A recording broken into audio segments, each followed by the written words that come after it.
Hey, Sean Clement here, Wisdom in Golf, and today we're going to show you how putting these very easy lines on your driver is going to help you be aware of the path that you need to stop slicing. Most of you don't even see where the club is passing. So how are you supposed to know how to slice or how to draw the ball and stop slicing the ball? This is an important video. You want to stick around.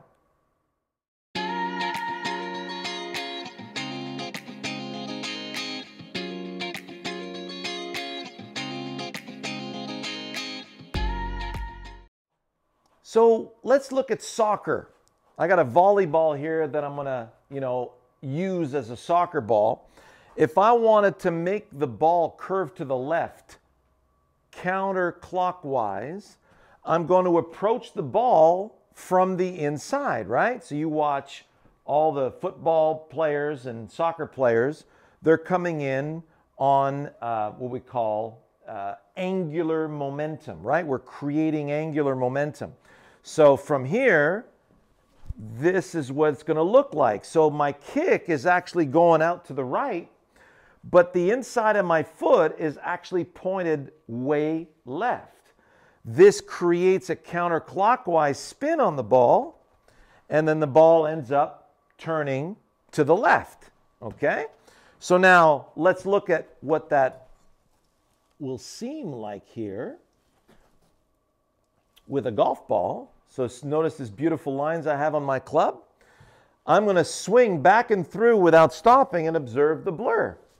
So I want my blur to be moving out to the right. Can you see that beautiful blur? And I'm going to close my face. So notice the blur is going out to the right, but the lines on the club look like they're moving a little bit across. So if I do an exaggerated hook here, I'm going to throw this sucker out to the right. And then notice how that ball's coming back to the left with a vengeance. So there's that big draw.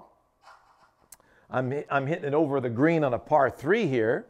So now let's look at the numbers on that, and you will see how cool this is. So notice my path was way out to the right. See that? And then notice my club face was only 4 degrees closed. Imagine that.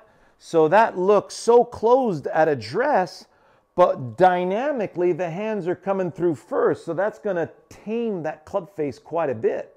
So you'll need to look this way in order to get slightly closed coming through impact. So notice that wasn't all that closed. So if we go to, notice down here, I'm catching that 7 degrees up, and it was just a hair low on the face. That's why my launch angle was just a little bit low. And look at that backspin. Isn't that beautiful? Because the face was closed, it takes a lot of spin off the ball, and it's going to lower my launch angle. So then notice the contact with the ball wasn't all that bad. And then notice how it started 5.6 degrees to the right. See that? 5.7 degrees. And there's my axis of rotation that brings it back to the left. So it's really important that you really exaggerate how close that club face is going to be. And it's extremely important that you see the blur of the club so that you can send it out to the right.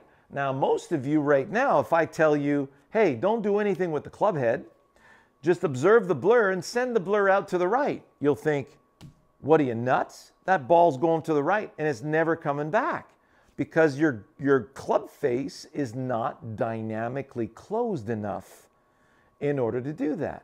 So that's why what you need to do is hit a few shots with a club head that's way too closed, and that way you get to see and predict. So every time you put a club face down, you go, well, I'm going to do this 45 degrees closed.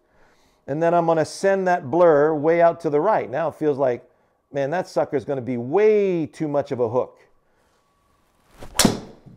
There's that hook. See that? Bingo. So now I know that's definitely way too closed. So I'm going to do that again just to confirm. Super close. I'm closing that sucker 45 degrees. Now I'm going to send that out to the right. Here we go. There it is again. Beautiful snap hook into those trees. So now what's really cool is the brain says, hey, you know what? Every time I close the face that much, it's going way left. It's curving way left. Now you have no issues swinging out to the right, do you? So we close it a little bit less, and we keep swinging out to the right. So here we go. Off it goes to the right, and you go, oh, look at that. It's not coming back. That's going to happen when you don't close it enough. You say, yeah, let's look at the path here. See my path? So that was definitely out to the right, but the face was 2.4 degrees open. Beautifully nutted in the center of the face, 7 degrees up, so everything else is the same. Club face was definitely not closed enough. So that's what will typically happen after you close it a couple of times and you relax back to what you're used to. So we close it a bit more and let her rip to the right edge of that intermediate point. And bingo. Now we got tight draw right up against that center line. Look how gorgeous that is. So we look at the numbers now, and I've got a nice path, 4.5 to the right, and look at that, 1.1 degree closed. That's it. So that's going to look amazing. See, now it looks straight. It's got a slight spin axis to the left. My launch angle is still the same. And I caught that just a hair on the, toward the bottom of the club. Wasn't that bad a contact. My spin rate wasn't too high, 2,400 spin. But look at that. That'll find the fairway every single time, won't it? So you keep the path and the angle of attack consistent. How do you know? You gotta see what you're doing. Now, once you see that path, say, okay, yes on the path, and then I notice that the bottom of the blur is back here, and I see that it's going on the way up through the ball. So I see not only the path, but I see where the low point is. And now I'm just gonna go ahead and there it is. Now I can even take a walk.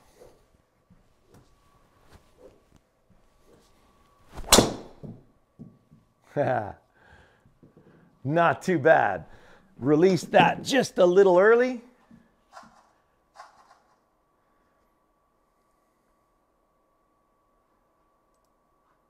So 8 degrees up, nice path, 1.7 closed only, just caught a little high and in the toe. That's all.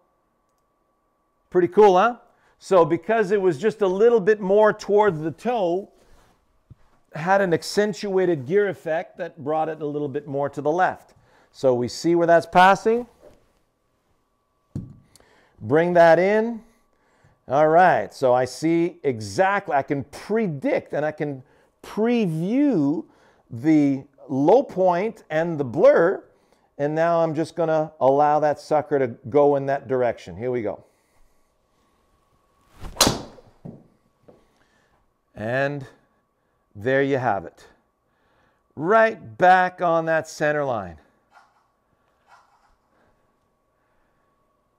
Hope you enjoyed that. We'll see you in the next one. Please subscribe to the channel. Leave us a comment or question down below. And by the way, yes, this is legal. USGA approved, straight from the horse's mouth. We actually sent the information in. All you need some electrical tape and, stick those on nice and straight and put them about an inch or a half inch on either side of your middle logo here, like what I have on the chevron. So then I can really see that the tip of my T is intersecting right there when I'm swinging in front of me. So I get a very clear view of what I'm doing. Enjoy.